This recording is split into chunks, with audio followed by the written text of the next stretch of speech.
ओम सूर्यदेवाय नमः। ओम सूर्यदेवाय नमः। ओम सूर्यदेवाय नमः। ओम सूर्यदेवाय नमः।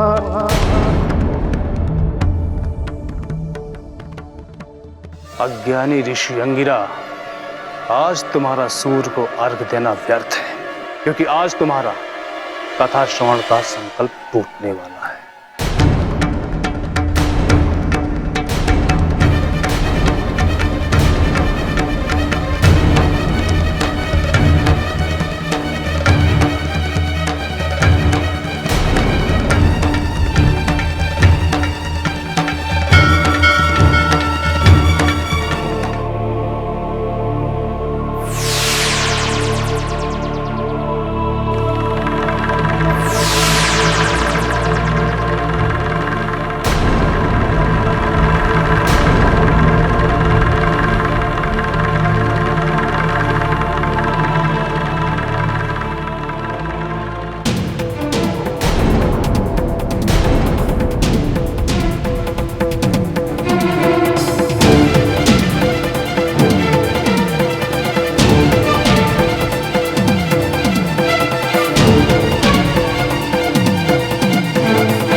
ईश्वर, ईश्वर, ईश्वर मेरी रक्षा कीजिए। ईश्वर, कौन हो तुम?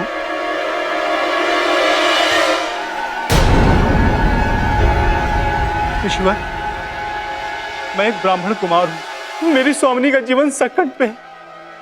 वो मरणासन अवस्था में है। क्या हुआ है उन्हें?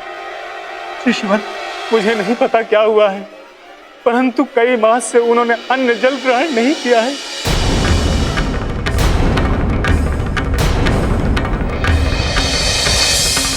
मेरी स्वामिनी को बचा लीजिए ईश्वर। मैं कैसे बचा सकता हूँ उन्हें?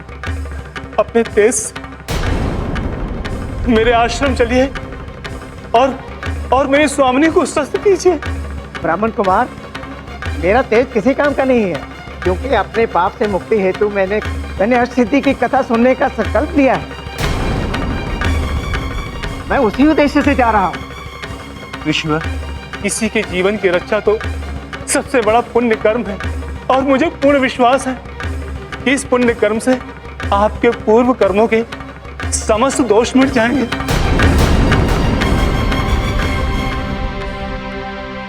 कृपा कीजिए ईश्वर। मेरी आत्मा कह रही है कि आपकी दृष्टि उन्हें अवश्य ठीक कर देगी।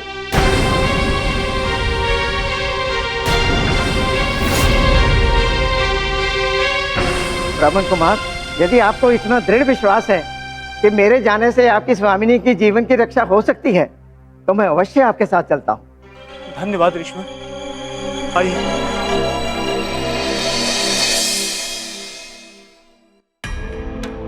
आश्चर्य है, कथा श्रवण का मुहूर्त प्रारंभ हो गया, परंतु अब तक ऋषिवर नहीं आए। माता लक्ष्मी ने इसीलिए तो ऋषि अंगिरा को अष्ट सिद्धि की कथा सुनने के लिए मेरे पास भेजा है, ताकि उनका पाप मिट सके तथा साथ ही साथ संसार भी इस सत्य से अवगत हो सके। ये अष्ट सिद्धि की कथा सुनने से कोई भी प्राणी पाप मुक्त हो सकता है। इसीलिए इस कथा को संरक्षित करने के उद्देश्य से मुझे इस कथा को लिपिबद्ध करते जाना होगा। जब तक ऋषिवर यहाँ आते हैं, मैं तब तक भोजपत्रों की व्यवस्था करता हूँ।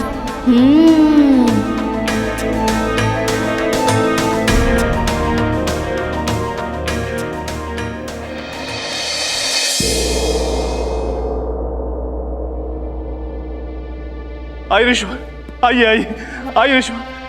देखिए, यह है मेरी स्वामिनी। ना जाने किस कारण से इसने उपवास एवं मौन व्रत धारण कर लिया है।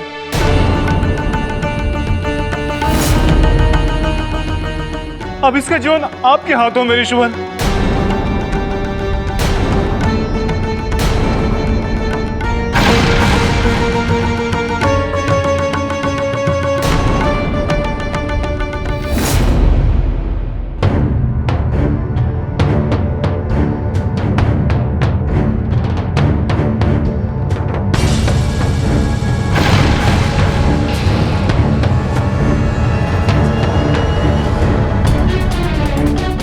ऋषिवर, तुम त्रिया के सम्मुख बैठे हो, जिसके प्रभाव से अष्ट सिद्धि की कथा तो क्या तुम स्वयं को भी भूल जाओगे।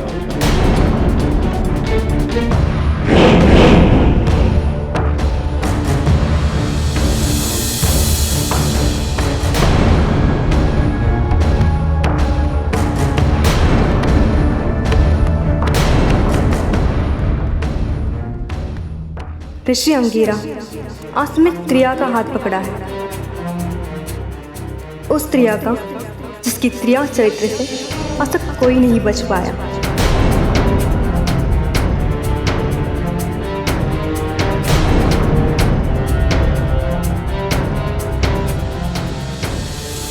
नाड़ी की गति तो सामान्य है, इसका अर्थ कि इन्हें कोई व्याधि नहीं है। प्रतीत होता है कि किसी माया के प्रभाव में आ गई है ये।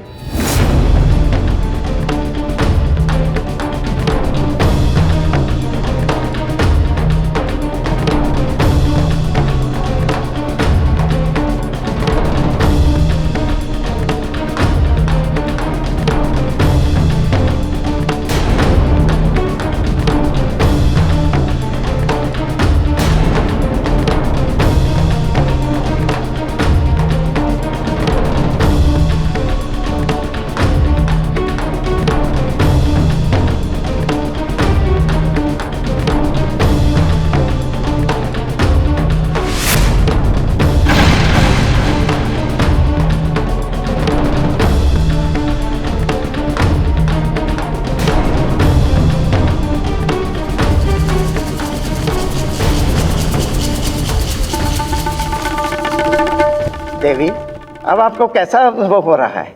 ठीक तो हो? हाँ ऋषिवर, आपको देखकर ऐसे प्रतीक हो रहा है जैसे मुझे कुछ हुआ ही नहीं था।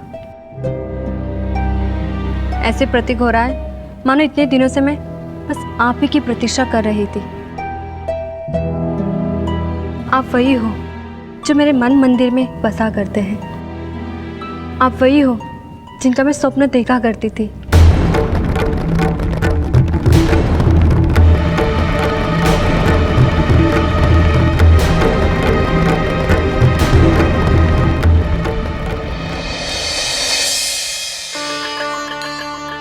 अब इन भोजपत्रों पर मैं अष्टसिद्धि की कथा को लिपिबद्ध करता जाऊंगा।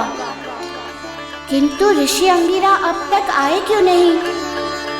जब तक वो आए और मैं कथा को लिपिबद्ध करना प्रारंभ करूं, तब तक मैं प्रभु श्री राम का नाम लेता हूं।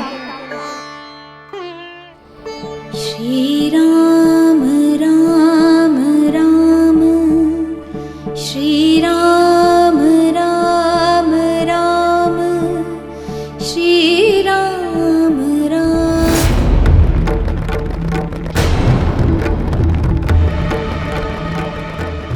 ये अब कैसी बातें कर रही है देवी? मेरा हाथ छोड़िए। ऋषिवर, मेरे वर्षों की प्रतीक्षा के बाद तो आप यहाँ आए हैं। अब मैं आपको अपने आप से दूर नहीं जाने दूंगी। आप यहीं रहेंगे मेरे साथ इस आश्रम में। नहीं देवी, ये कदापि संभव नहीं है। मुझे जाने दीजिए। नहीं ऋषिवा, एक स्त्री के प्रेम निवेदन ठुकराने से बड़ा अपराध दूसरा कोई अपराध नहीं होता है। यदि आप यहाँ से चले गए तो अपने पाप से आप कभी अपने आप को मुक्त नहीं कर पाएंगे।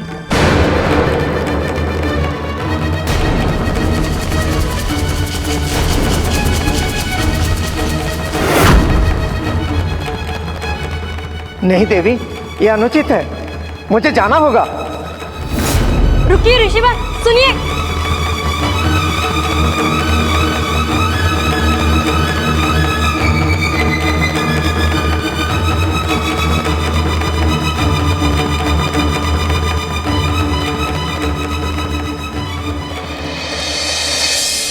श्री राम राम राम, श्री राम राम राम, श्री राम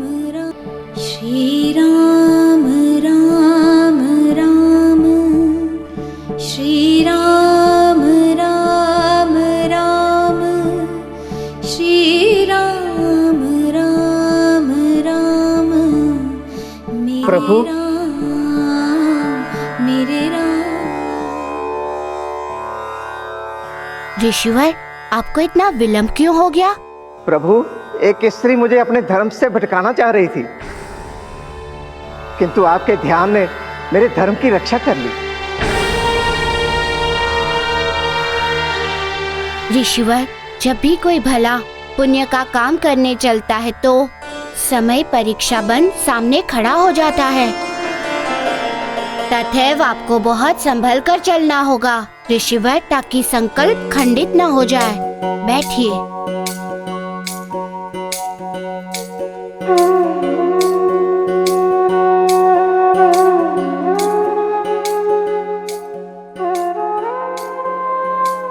ऋषिवर, इस संसार में जब भी कोई सहजता से बिना परिश्रम के धन प्राप्त कर लेता है, तब उस धन से हानि ही होती है।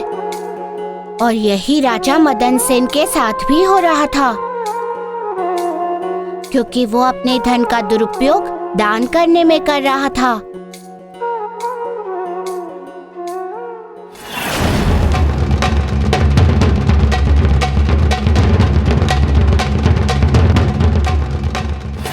तो इस प्रकार राजा मदन सेन ही किसानों का दुख एवं धरती माता की पीड़ा अथवा चिंता का कारण था। दान अथवा भिक्षा में प्राप्त धन का मूल्य नहीं होता है प्राप्त कर्तव्य दृष्टि में। जब बिना काम किए फल की प्राप्ति होने लगती है तो संसार में अव्यवस्था फैलने लगती है। कारण कि संपूर्ण भूमंडल कर्म प्रधान है। यहाँ की प्रत्येक घटना कर्म के अधीन है। मनुष्य अपने कर्मों के अनुसार ही संसार में जन्म लेता है तथा अपने कर्मों के कारण ही मोक्ष प्राप्त करता है। अर्थात कर्म को बाधित करना पाप है, अपराध है, अहितकारी है। बिल्कुल। और राजा मदन सेन ने भी उन लोगों को उनके कर्मों को रोककर बहुत बड़ा अहित किया था, अपना भी और अपनी प्रजा का भी तथा विधि के विधान का भी। समझ गया प्रभु, किंतु राजा मदन सेन के पास प्रतिदिन दान देने के लिए इतना धन कहाँ से आता था? उस समय मैंने भी इस प्रश्न से पीड़ित होकर धन के आगमन के स्रोत का पता लगाने का निश्चित किया, क्योंकि आगमन का बिना स्रोत जाने राजा को कुछ भी समझाना अप्रभावित होता। इसलिए उस रात्रि मैंने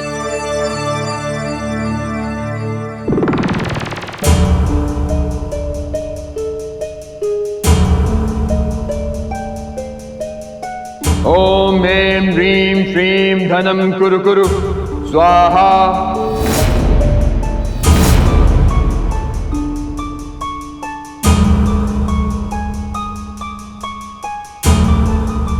इस राजा ने अवश्य किसी यक्षिणी को साध रखा है, उसी से वो प्रतिदिन इतना इतना धन प्राप्त करता है, अन्यथा कहाँ से आएगा इतना धन लुटाने हेतु। एवं इस प्रकार की साधना मध्य रात्रि में एकांत में सबसे छुपकर ही की जाती है। वह अवश्य कहीं बैठा साधना कर रहा होगा, परंतु कहाँ कर रहा होगा? मैंने तो पूरा महल छान मारा, कहीं दिखा नहीं।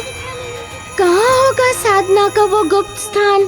ओम ऐं ह्रीं ह्रीं धनं कुरु कुरु स्वाहा।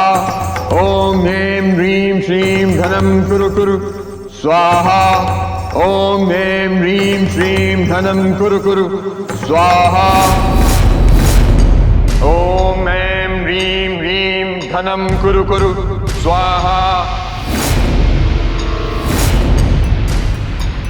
ओम ऐं ह्रीं श्रीं धनं कुरु कुरु स्वाहा। ओम ऐं ह्रीं श्रीं धनं कुरु कुरु स्वाहा। ओम ऐं ह्रीं ह्रीं धनं कुरु कुरु स्वाहा। ओम ऐं ह्रीं श्रीं धनं कुरु कुरु स्वाहा।